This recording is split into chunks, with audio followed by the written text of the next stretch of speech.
Hello everyone, welcome to Biblical Prepping. I'm Judith Garten. This is the prepper portion and I'm at 4:45 in the afternoon. Took the afternoon to download and get started editing some of the morning's videos, but I still have to take care of making the banana bread.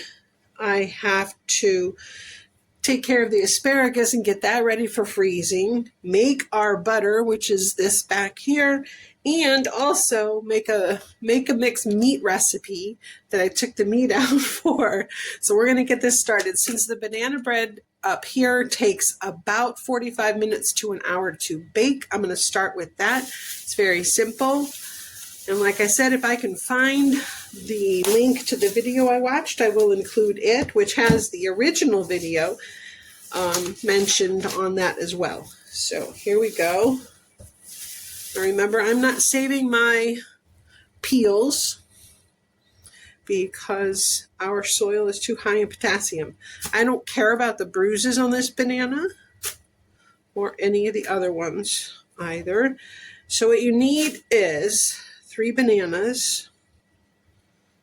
Like I said, I don't really care about the bruises or the speckles or any of that. Throw your 3 bananas into your bowl.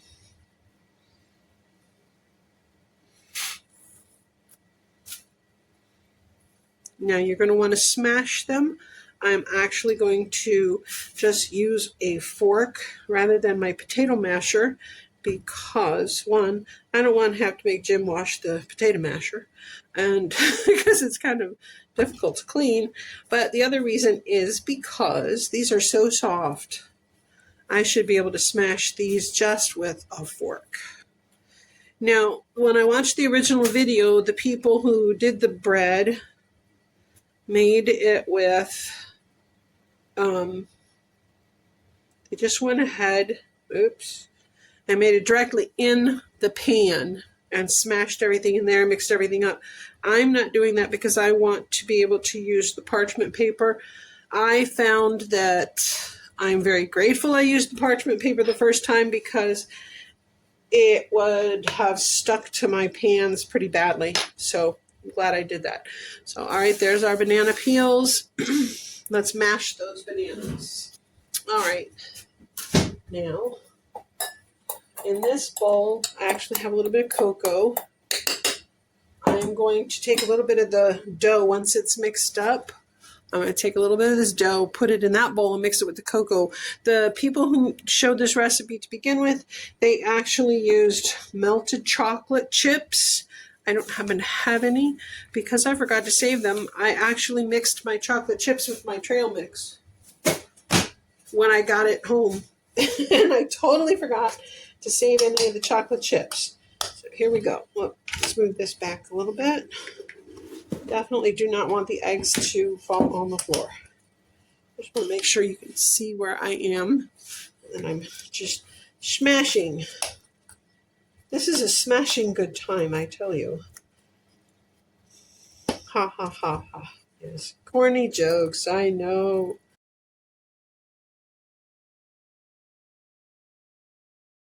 You want to take 1 cup of peanut butter and mix that in.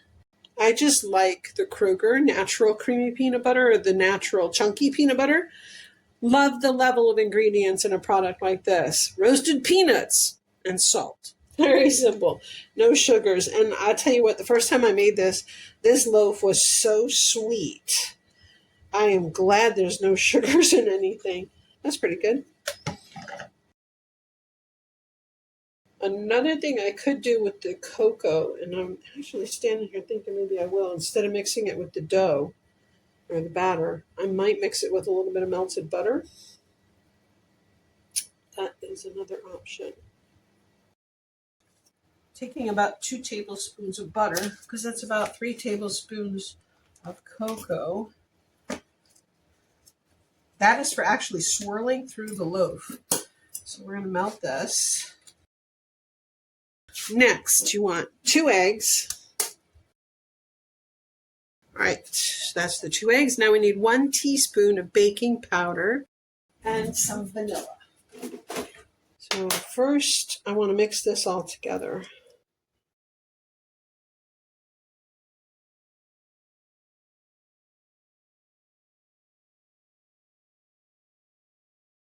my recipe, I wrote down a dash of vanilla. Probably about 3 or 4 or 10 dashes of vanilla.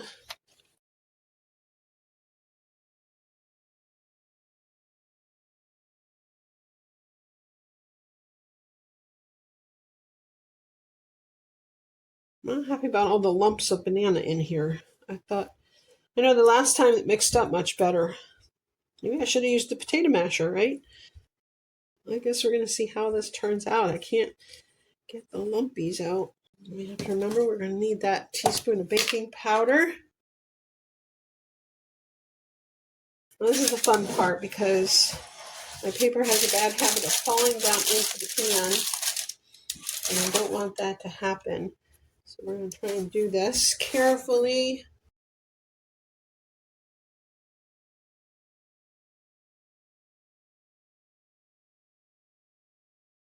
We are going to take that butter and mix it in with the spatula. There we go. It's like we have melted chocolate now. There we go. Nice and lovely. Now what the couple did, who did the video I watched, was they took their melted chocolate and they dropped it on their batter. I'm going to give you a helpful hint. This actually looks like a lot more batter that I put in this pan than the previous one I made. I used 3 bananas before, but they were much smaller bananas than the ones that I got from Walmart. The ones I got from Walmart are very large bananas. Okay, so now what you want to do is you want to cut through this, and and it's so thick, I might have needed a little more butter, but we'll do what we can. Try and swirl it through our bread dough. Pretty sure some of this is not going to have chocolate through it because the chocolate is so thick. But we'll see how it turns out. All right. One thing I do hate about parchment paper when I use it in the whole pan like this is you get all these little crinkles, unfortunately, and they can be bad. They can be a nuisance because when it comes time to take the bread out, the dough has stuck in all those little nooks and crannies. Even if I have folded them. There we go. All right, so it's swirled.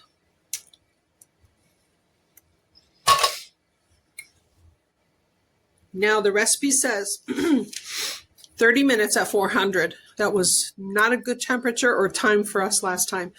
I lowered the temperature to 375, and we are going to do at least 45 minutes. So here we go. I don't want to open the door to the toaster oven, and it's kind of hard to see because of the glare on the toaster oven window, but the banana bread is rising. Much better. I'm glad I added that extra half a teaspoon of baking powder, and I'm glad that the bananas measured out to be more. When I make this loaf again, I should measure the 3 large bananas to see how many grams they weigh, and I bet we'd get a better judgment on what to use. Okay, my banana bread is done at 375 degrees. It took 58 minutes. So I did the initial 45, I did another 10, actually I did another 8, and then I did another 6 after that. So close enough. Almost a full hour, just like I thought. It did brown a little too much on top. I tried to catch that early enough. I probably should have covered it sooner. I covered it with this to try and stop it from browning too much. I am not going to be able to remove it from the pan tonight. That will be a morning project. So I am going to set it on a rack to cool, still in the pan. We'll show you tomorrow. Good morning, everyone. It is 6:30 Thursday morning. I am getting ready for War Room, but I'm going to eat my overnight oats, and I'm going to cut myself a small slice of the banana bread. I do want to say it fell a little bit overnight. You can see it was more rounded on top and higher, but I don't think that's going to be an issue. This is much taller loaf than the previous one, and I'm going right for the middle. I actually want to show you how easy it is to cut. It's actually not sour cream back there. That's my overnight oats with blueberries. It just cuts so easy. Look at this. I like to start over there so it doesn't crumble the side. And let's look inside. Oh, yum. Look how well that chocolate worked, too. Look at that. And there's my slice. I'm just going to slap that on a napkin. And I definitely should have mushed the bananas better. I don't know if you can see right here. So I should have mushed them better somehow. I'm not sure how. But it left chunks of banana inside. Oops.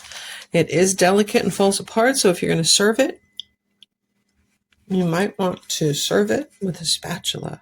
I'm going to cut this up later, and I will pack it in 2 slice packages, and I'm going to put a bunch in the freezer. I'm probably only going to have 1 more with my brunch later, and then I will have 2 for tomorrow, and then we'll put them in the freezer. I want to have it for when I need some snacks. So I will include the recipe, and like I said, I will try to find the video link. I hope that you'll give this a try. It's very simple, very easy, very, very delicious. It tastes wonderful. And that chocolate, the cocoa with the butter worked well. I'm putting this on upside down because it's a little easier to cut the loaf and get it in and out. There's my prisoner. So it's 4 o'clock on the second day, and I am actually going to try and wrap up a few things, plus mix up a couple of new things and get some things done. All right, so first is the banana bread. Right before brunch, I had the end piece. Oops, let me show you again. Right before brunch, I had the end piece, and it was nice and crispy like this one was. It was really good. I actually much prefer using 3 tablespoons of cocoa with 3 tablespoons of butter mixed in, melted butter, and swirl that throughout. It has a much better flavor to me than melted chocolate. So I will include, like I said, the recipe.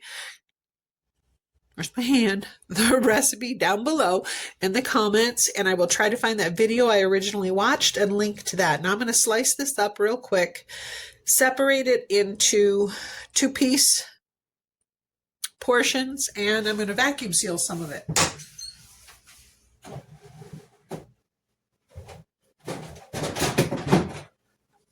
I will only be saving myself 2 slices for tomorrow. Now, you'll notice my vacuum sealer is an older model, much bigger than most of the ones are today. So, we're going to take the bag that I measured out. I'm going to seal the end.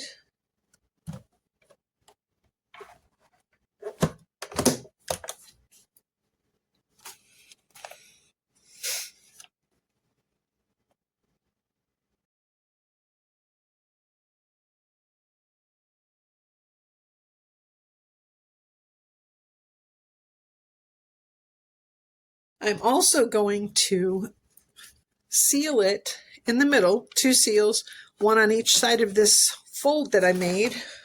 So I have 2 smaller bags to slide the banana bread into. I don't know if you can see the one line right here. And then the next line, go right on the other side.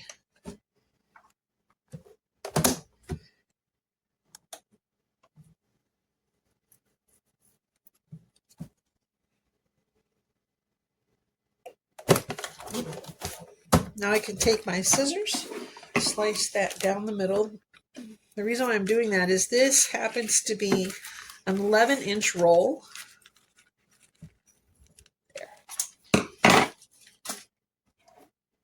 Gonna need another bag like that.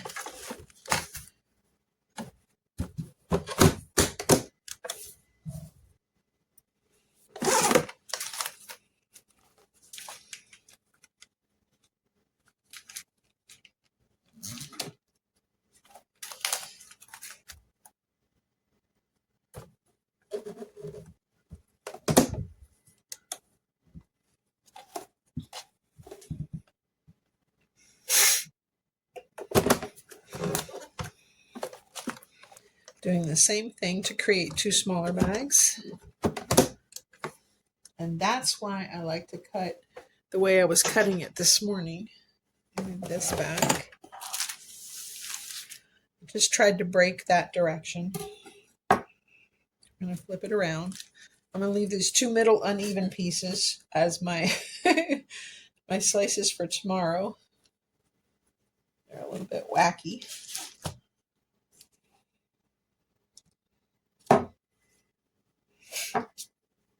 And I should be able to get 4 more out of this.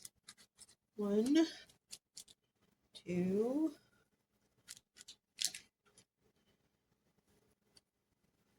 3, 4. There we go. I'm going to take this parchment and I'm just going to slice it along the fold.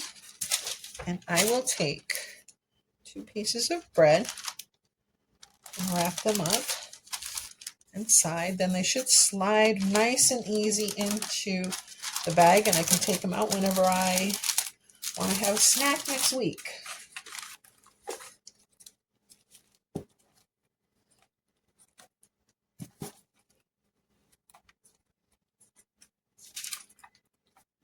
I can get the bag open. There we go.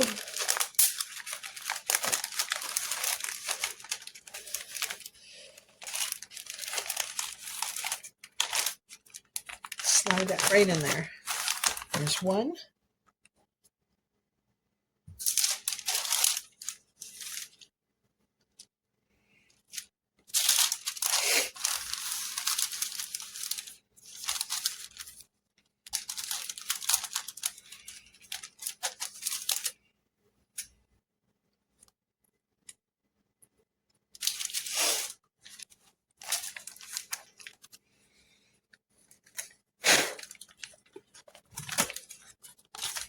Here's my second bag.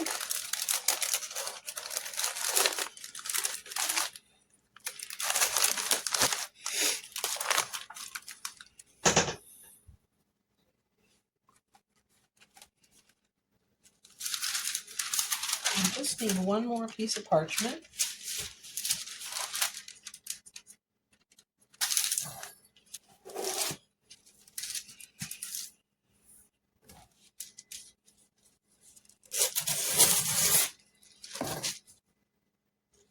Whoops, broke one.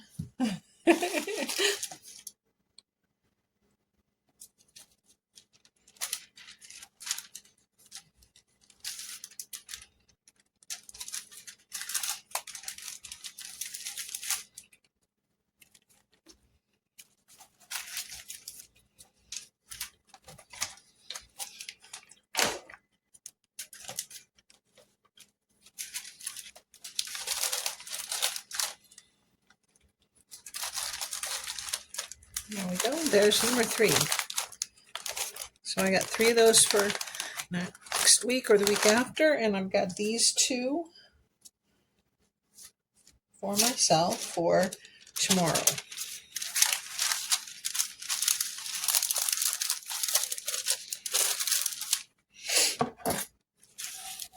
I will just put these 2 into a container and stick them in the fridge. They're really good chilled. Now when it comes to vacuuming these, I do not want to vacuum it too tight.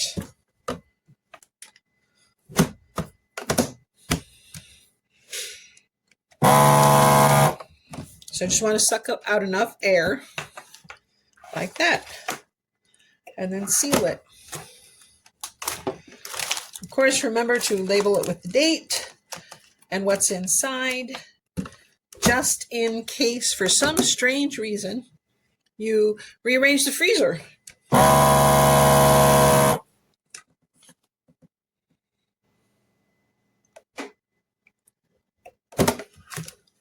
Or misplace your snacks, which I have been known to do. So,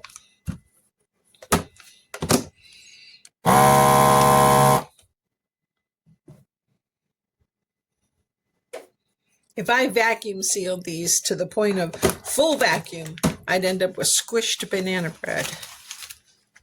So that's how easy it is to make that gluten-free banana bread using bananas and eggs, baking powder, and peanut butter. That's basically it. It's really delicious, really yummy, not overly sweet. So if you like things overly sweet, it is not going to fit your taste buds. I would imagine you could add sugar if you wanted to. I don't do anything like that. I just like it the way it is. The bananas are sweet enough. Don't forget, subscribe, turn on notifications, and share with your friends. Blessings and shalom.